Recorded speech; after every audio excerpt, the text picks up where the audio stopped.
Hello and welcome to Explain It, brought to you by Softcat. This is a show for IT professionals that aims to simplify the complex and often overcomplicated bits of enterprise IT without compromising on detail.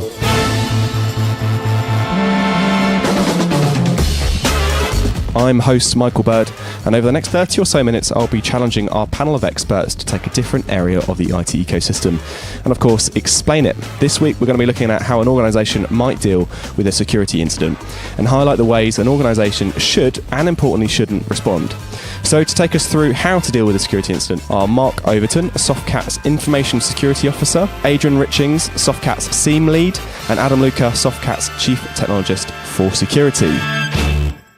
Okay, so we're going to try something a little bit different here. What we're going to do is we're going to take a hypothetical scenario, we're going to put ourselves in the incident response room, and we're going to have a look at how an organisation might deal with it. So I guess first we need to come up with a hilarious company name. Any suggestions? So, as an avid fan of IT crowd, I quite like the idea of using Renham Industries. Renham Industries it is. Okay, so we need to probably choose an industry. Adrian, any suggestions? Maybe an e-commerce retail type industry. Any reason for why we'd pick that? They typically have a large amount of credit and personal identifiable information. Always good to a threat actor. Okay. Size, Mark? We'll go around the 1,000 to 2,000 user mark. It's quite typical for the companies that Softcat works with. Okay, so let's say 2,000. And then turnover? Let's go for $1 billion. Well, pounds. Yeah, but what, 700 million? 700 million pounds. 700 million based pounds. on your local exchange rate. Okay, and the security incident. I guess let's not reveal the whole incident. Let's just kind of talk about what we've discovered right now, or what kind of the first point of contact. So, Mark, what's our security incident? Well, right now, Michael, what we know is that a user inside our company has forwarded an email to the security team that's attempting to extort us as supposedly an external party has gained access to our CRM database, and they're asking for £500,000. Okay. They missed the opportunity to ask for $1 million. I don't think they're very good already. Well, no, they're clearly amateurs. Certainly at this point, we don't know whether this is true or not. So that's kind of big question mark. Okay, so we've discovered this incident in our network by a user that sent us an email. Is that quite common, users sending emails coming over to us, or do we usually have a fancy tool that does it? So you can pick them up by like various methods. Your internal user community can obviously send you through, and there are automated tools, like SIEM tools, and other monitoring tools that would pick it up. And obviously you've also got the dreaded external notification by either a threat actor or law enforcement. They can notify you too. Okay, so the breach has been discovered. What are the steps that we then take? So you got obviously discovery is the first part. So we'll be looking at end user community. Do they know what security breach is? Do they know how to report this to you? Because obviously there's not much point them having that information and sitting on it. So can they communicate it to your security team?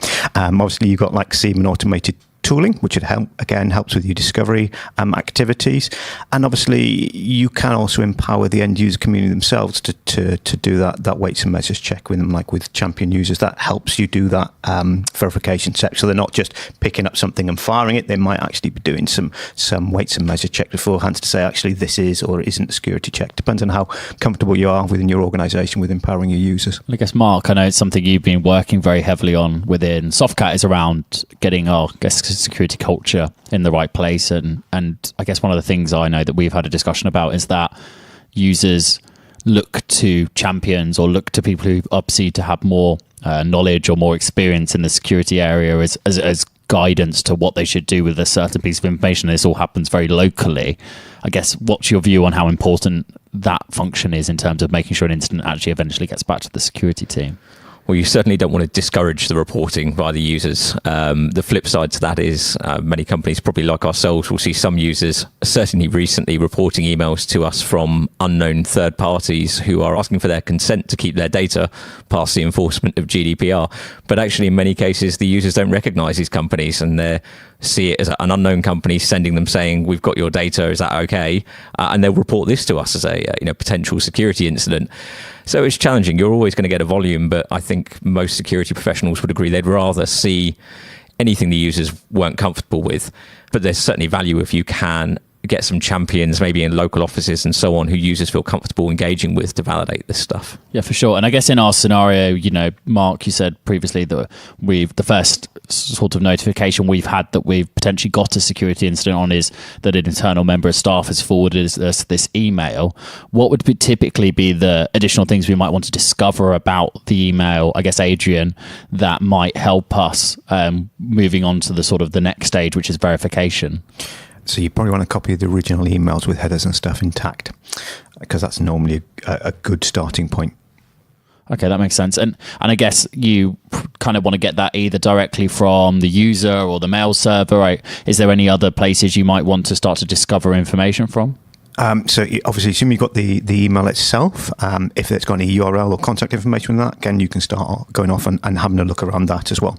Okay, so how do we actually know that this is a genuine security incident and not just someone having a bit of a laugh or trying to just mess with us?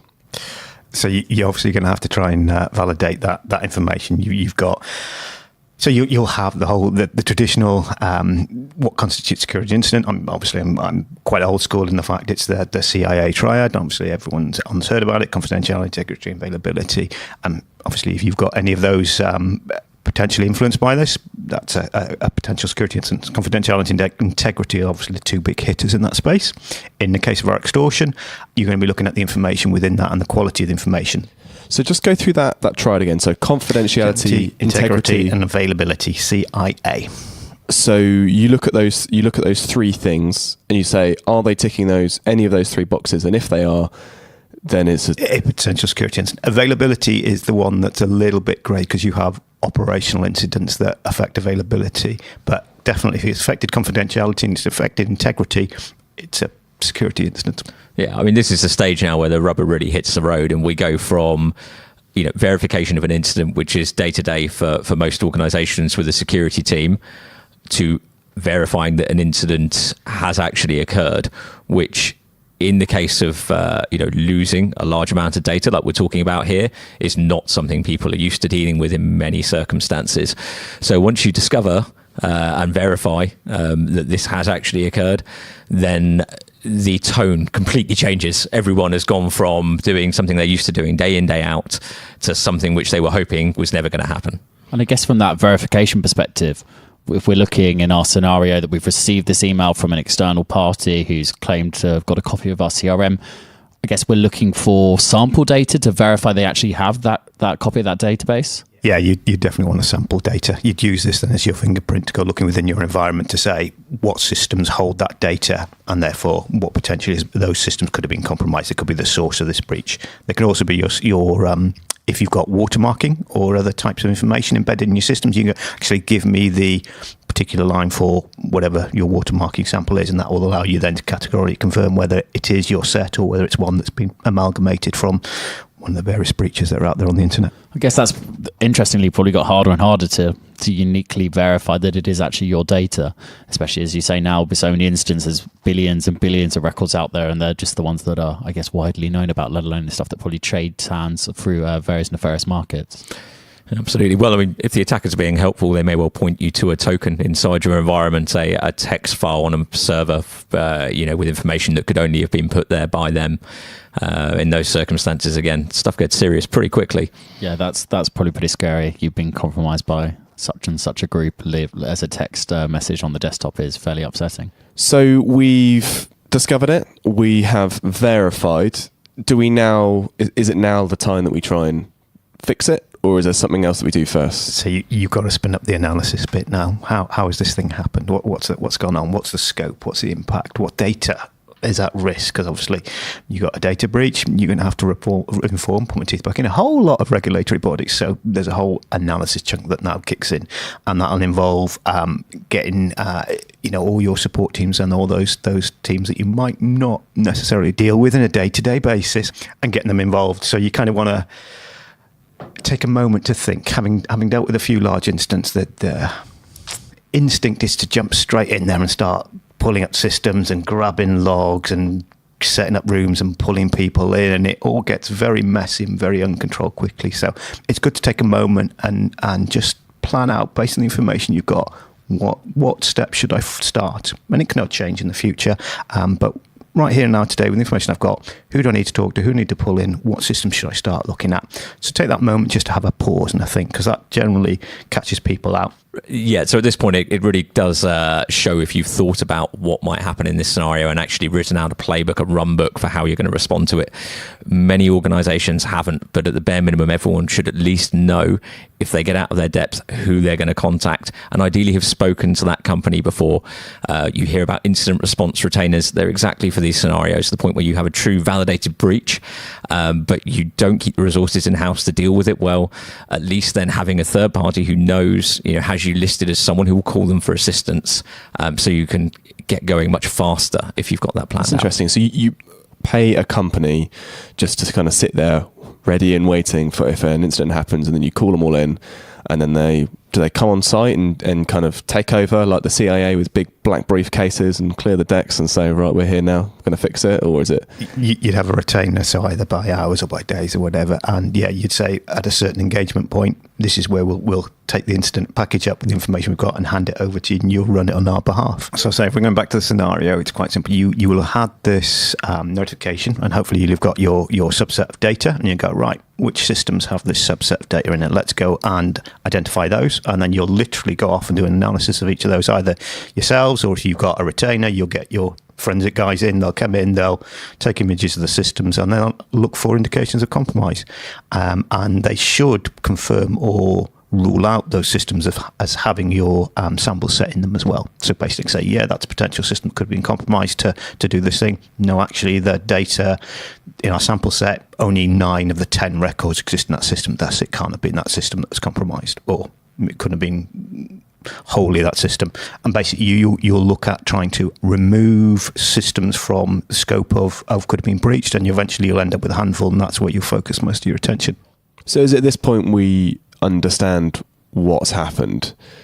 You won't know at this point. All you'll have is an inkling of something might have occurred. And obviously somebody's telling you this, you've got a sample of data, you're looking to make sure that actually occurred based on the logs within your environment. So at this point, we know for definite that our CRM database was compromised, but we don't know how necessarily or why. We probably have a very strong indication that it has been compromised, but I think you're bang on there. You probably don't have the detail. You'll have, as described, you'll have, I guess, I was going to say persons of interest, but it's probably more systems of interest, really. Okay, so we have all that information. We don't know necessarily how they got in, what the process is, but we've verified for definite that they have compromised our CRM database, and they have legitimately done that. Yeah, for sure. And we know that for sure. And we have a bit of an inkling about what's happened.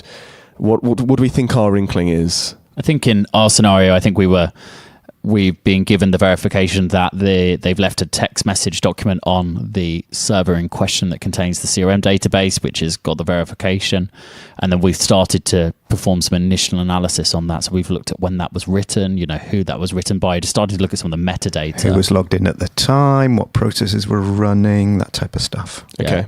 And that's, I think, started to lead us towards a particular user that is of interest. So a privileged account on the network that has access to the CRM database. You don't want to be that user, do you? You don't want to be that user. Normally an admin, but hey ho. Yeah, and actually that will start to allow us to move back through the chain. So we're able to see actually where was that document created from. What client systems were connected in, and potentially the authentication logs left there for their time. So in our scenario, we're probably now back to the point where we've identified a second system of interest that was likely to be their pivot point or their internal position on the network. So we've done discovery, we've verified it, we've done a bit of analysis. So we're now at the stage where we know for definite that our CRM database has been compromised. What is it that we do now? What's step 4? So obviously, if you have decided that you want to isolate this thing, so let's go on to the remediation step. We're going to close the proverbial door now. So we'll take a copy of that environment.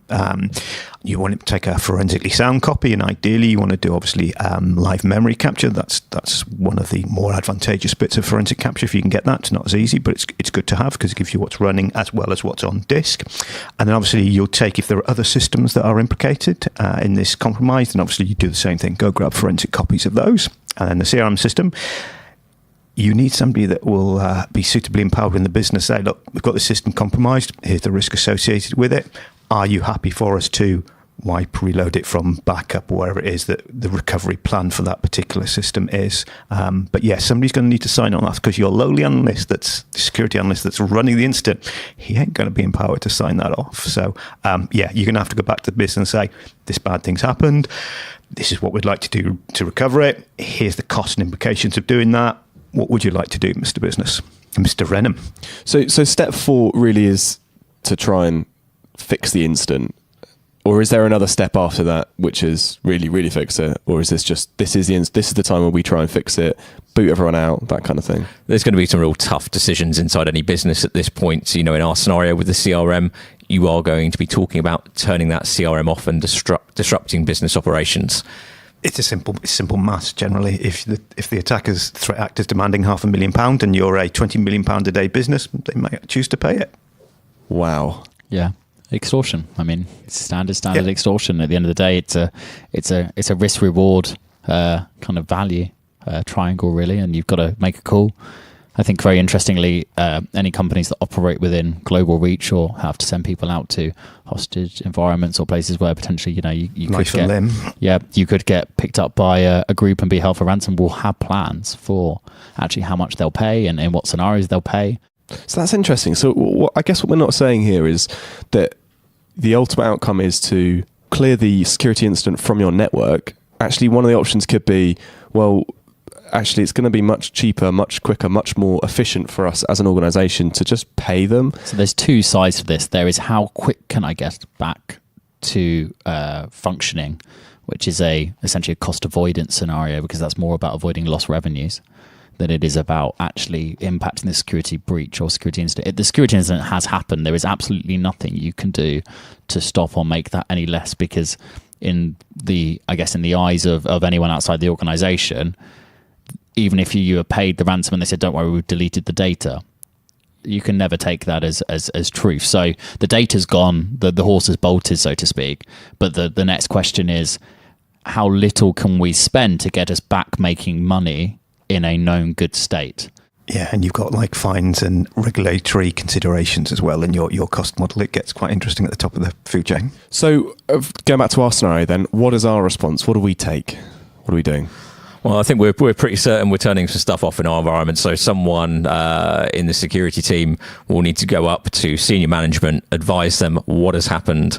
That's a fun conversation to have. Definitely a fun conversation. And also at that point, you're likely to say, we believe this person is still inside our environment and in a manner that they could probably do pretty much anything. So we will be recommending that we start shutting down the systems we know have been affected. And we might also be looking at some areas of external access into the organisation which maybe aren't completely critical, which we can just start turning off whilst we try and work out the extent of this this compromise. And this is where I guess you almost get a feedback loop, really, to some extent, because you're going to have an initial response and you're going to report your initial findings. And then you're going to go back for a second go, because actually in the scenario we've identified potentially two systems of interest. We've identified a privileged account of interest, so we've got some level of lateral movement, dropped the file on the database server, extracted that CRM and got out. But actually we don't actually know if that's the origin of the actual breach. So it might be the origin of the actual entrance to the network. It's sort of it. That is obviously the place where they have made an active communication within our network. But as we've sort of experienced that typically that's not just going to happen by magic. There's going to be some previous steps, and that's probably where you're going to start looking at who has that user been communicating with. Actually, if it's a piece of malware that's been delivered to that machine to turn it into a Trojan or into a rat, ultimately that's going to have come from somewhere. So starting to get into more analysis around where that initial pivot point is actually spoken to. Okay, so we've discovered that an incident has happened. We verified it. We know for definite that it's not fake. We've done the analysis. We know that it's absolutely from our CRM database. And the response we've taken, we've switched off our CRM system and maybe some other associated services, plus any external access that isn't required or isn't business critical potentially. Are we done now? No, so we're going to now go back through the loop again. So we're going to go back into that analysis loop and dig deeper into it. So I guess the way you got to think about this is that ultimately this, depending on the complexity and the level of the incident, there's potentially going to be several iterations through analysis and response as you take in more information and use that to build up a better picture. It's the spider's web picture. You've got your CRM system in the center that you know is compromised. Right, okay, so how did he get there? So in the outer one, he went, oh, well, in our scenario, he compromised at least one client PC. He might have compromised 2 or 3, and it was just that one that managed to talk to the CRM system. And okay, so how did he compromise those PCs? He actually, well, there was a phishing mechanism or a piece of malware that was used. So that's the next layer in the spider's web. So you'd always track back. You're not just going to turn off your CRM system. You're going to look for all those points where he's potentially touched, and you go, right, they're tainted. I'm not going to trust them. Let's reload, re-image, whatever, restore them to good. And it's not just the infrastructure either. People, processes, all that kind of good stuff needs to be looked at. Was the security posture of this asset or CRM system not particularly good? Was it not up to date? Or didn't have a particularly hardened build, or had a hardened build that hadn't been looked at in X many years and it's moved on? It's on an old version of the operating system that's end of life. It's not just a case of closing the proverbial door. You need to actually look around to prevent it reoccurring. So let's talk through our incident then. So Adam, can you take us up the chain? So I guess the scenario we started with is that the end result is that we've had the CRM compromised and the database has been exfiltrated. That has been accessed by a privileged user from an internal client. So they've laterally moved from a compromised internal client using a privileged account, potentially something really simple like local admin being the same on every machine. It's a very one we see quite a lot. Actually, a lot of people love to change. The domain admins really look after the domain accounts, but then everyone's got the same 14-character admin password that's broken with a good hashing algorithm in a few hours. So we've noticed that. We've then taken this image and we've seen that actually, there's a Trojan on that machine, and that's connecting back to a known CNC address. We've seen that infection has come in via a URL link that was sent to the user from another internal user. So they've leveraged the fact that the user trusted another user to click on a link to download this piece of software. And then we've gone back to that initial point of entry, so that initial user that actually sent the email to the second user, and we've identified that they have also received a phishing email asking for their credentials. So this is where we start to get a feeling that this was probably the start point, that actually all of this whole incident has started from something that is very simple, very basic. It was, a pretty standard Office 365 or any sort of digital online service phishing link. Now, interestingly, one of the things we've started to actually see here at Softcat, which is something I think people should be really aware of, is that a lot of people have naturally gone to the position that as long as I've got MFA, so multi-factor authentication, or 2FA, dual-factor authentication, that phishing is a closed problem. It's a done deal. It's not a problem. I can let my credentials run wild. So what have we discovered then? Where are we? What do we know now? Okay, so we started off round one of discovery that we knew it was our CRM was involved, and that was really the first iteration. So we went through that discovery analysis. CRM's the problem. We verified that it is an issue. Second iteration, we will have verified the text file that had been dropped by the external threat actor as their verification that they had remote code execution on that box. That would have identified the user that created that, the timestamp when it was created, and potentially the system that remotely accessed that system to actually drop that file on. So that's our second iteration. So we've now identified this second client in the network that has been potentially compromised. So we've now gone to that client. We've gone, okay, what information can we grab from this, potentially memory images from it, looking at the proxy logs, looking at the SIEM, looking at wherever that client is connected. We've identified a piece of malware on that machine, and we've identified that malware has been delivered by an internal email. So it's been delivered by an email sent from a member of staff to a member of staff, and saying, okay, essentially click and download this link. Potentially there's an element of social engineering as part of that. They've chosen somebody who normally communicates with each other and shares information. So we've now identified that. That's now given us a few bits of information. Number one, about potentially some of the malware characteristics that they're using, potentially some of the back channel or C2 and command and control communication methods that exist that allow the attacker to be active on your network. And obviously, we've identified this other user that sent this piece of spear phishing to you with the malicious link. So now we're going back out into that concentric circle again. So we're out one more layer. We're going to go and have a look at that initial user that sent that malware over. And at that point, we now identify that user had received a fairly benign or almost run-of-the-mill phishing attack that had caused them to disclose their credentials. And I think now it's at this point where we would probably be scratching our heads a little bit, because as IT users or IT administrators, we know that we actually in our scenario have multi-factor authentication turned on. So this is where we'd probably be scratching our head trying to look at it, and we'd probably go and have a look at potentially the Office 365 or Exchange Online or potentially our Exchange server logs, and actually see the authentication has come via ActiveSync. And that actually then the light bulb will click off that even though we have multi-factor authentication, as many people may not have realized, but probably will now when they think about it, when was the last time you ever asked for a multi-factor authentication when you set up the iOS mail client or the Android mail client? Actually, that control area isn't applied on the ActiveSync channel. And so we're actually seeing this very much in the real world, that, you know, the typical MFA solutions that people are deploying to defend against standard phishing attacks are becoming less effective as people migrate towards using ActiveSync as the mechanism for delivering phishing emails. So we now know this information. What is the next step, Adrian? So assuming all that information you've collated already, and you've gone looking in the rest of your environment for it, seeing if it's present, because obviously you don't want to make the assumption that it's this one single person that received the email, this one single ingress point into your network, because there may be multiple points and it was just this one particular user or link that was successful for our threat actor. So once you package all that up and you're successful, that you know all those points in your infrastructure that have been or potentially compromised, then you can look to go, okay, so the analysis bit's done. I've got a root cause. Bear in mind, some of the findings from an incident like this might not be straightforward and immediate fix. If, for instance, your antivirus product's not up to proverbial mustard, you might want to say, oh, well, actually, let's move it to the latest and greatest. That's a whole chunk of work, especially in a large organization. So, yeah, you do the root cause analysis. Once you're happy, you've got all the findings and you've remediated and successfully restored all those systems to a known good position, those that were compromised, then you can think, actually, now let's move on to the next stage, which is kind of doing some notification reporting bits. Okay, so that's really interesting. That reporting stage sounds like it's going to be pretty detailed, and it's going to take quite a lot of time. I guess probably a question for you, Mark, as our resident GDPR expert, unfortunately, as he throws something at me now.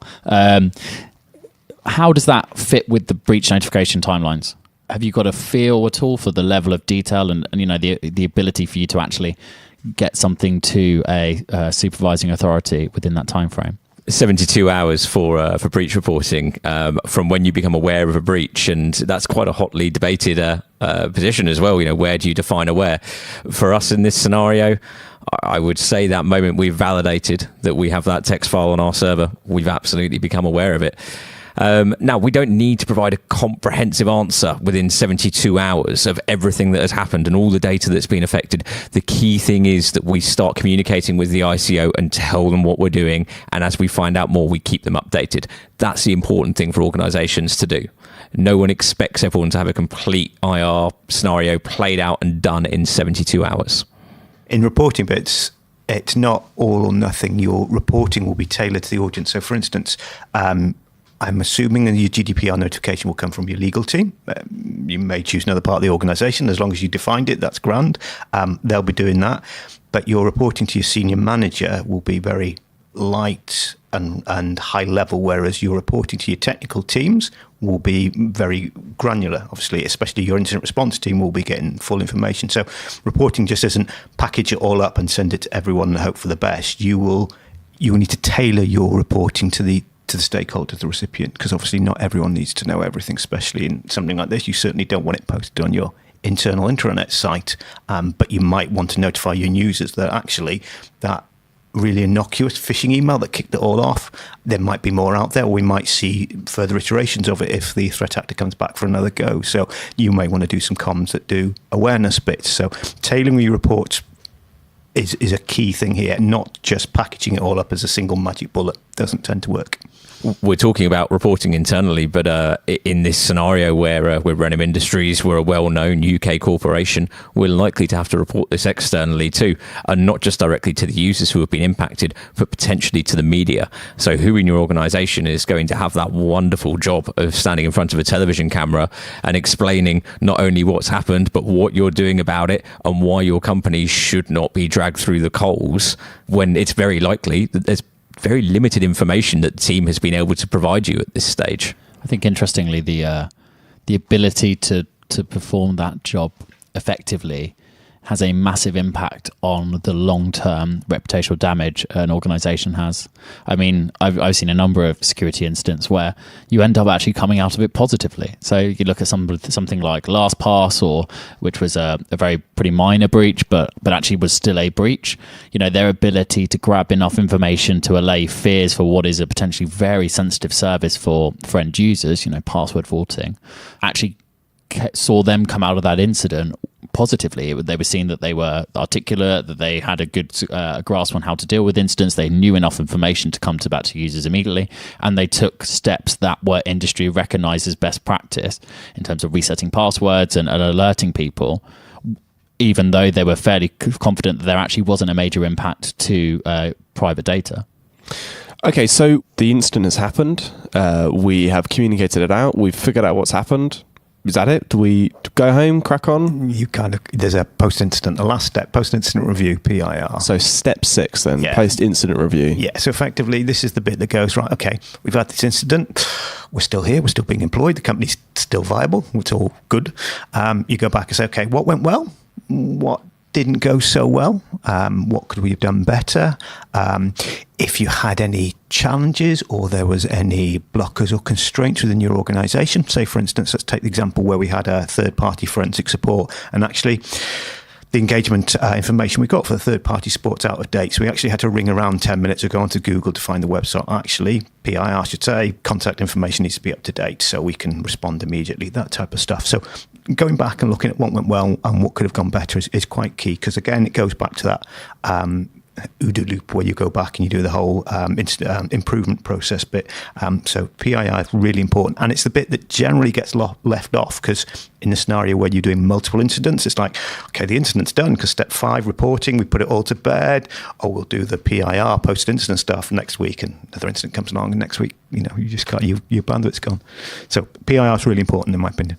Okay, so let's just summarize and have a look at what Realm Industry did. So step 1, so we had the security incident, which was The exfiltration of the CRM database by an external party. So that was our initial discovery. We were informed by an internal user via email. So that's your discovery phase. Step 2 was verification. Yeah, so we took steps to verify that this was actually our CRM database, that these guys had actually exfiltrated it, that the data was both valid and timely. They also provided us a alternative mechanism for verifying that they had obtained access to the server, and that was via leaving a text message on the desktop. That's verification. And step 3, which was analysis. So then at that point we started to analyze the extent of the breach, so not only the additional information that we'd taken from the actual CRM system itself, so the text message that was left on the database, but also looking at the memory, looking at the logs and other events that were correlated to that central system.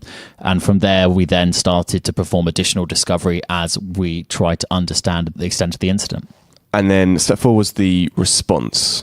Yeah, so there was an initial response, and there will be gradual responses over the iterations as we go through that discovery, verification, and analysis loop. The initial response was to take the CRM system offline. So this was a decision taken by strategic leaders in the business that actually we were unable to keep that system online, as there was concerns that the attacker was still active within the network. So that system was switched off while it could be restored to a known good state. And then we went back from analysis to response until we'd really refined what happened. It's quite iterative, that particular phase generally, isn't it? Yeah, and it's until we'd reached the end. You know, at the end of the day, I guess it's a good analogy would be, you know, you're a police crash investigator, you've arrived at the scene of a crash and you've gone, there's been a crash, that's my analysis, I've verified there's been a crash, I've seen there's been a crash, and I have taken the car off the motorway.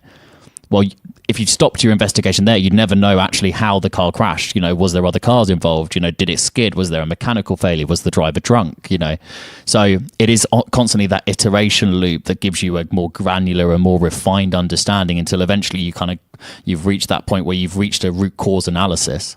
So we fixed everything. We have understood as much as possible about how it happened.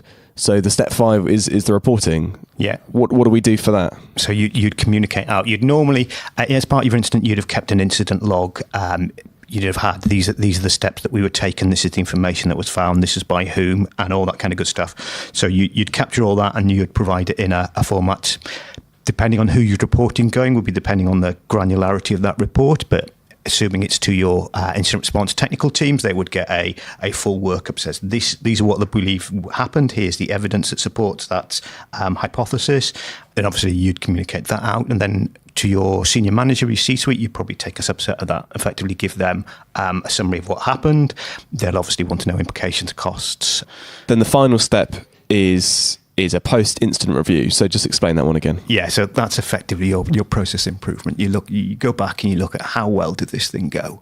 What could we have done to make it better? You can reward those guys that went out and above and beyond. They stayed all night, they endured the pizza and all that kind of good stuff. And you look back and go, actually, if this happened again, I'd probably want these systems to maybe have better granular logging in them, or I might want that team to engage quicker, or I might want to do something. So look what went well, look what went not so well, and try and make sure that next time you put steps in place so it goes better. And I bet from our experience, how many of those people who go through post-incident reviews say, I really wish I had an incident response company on retainer?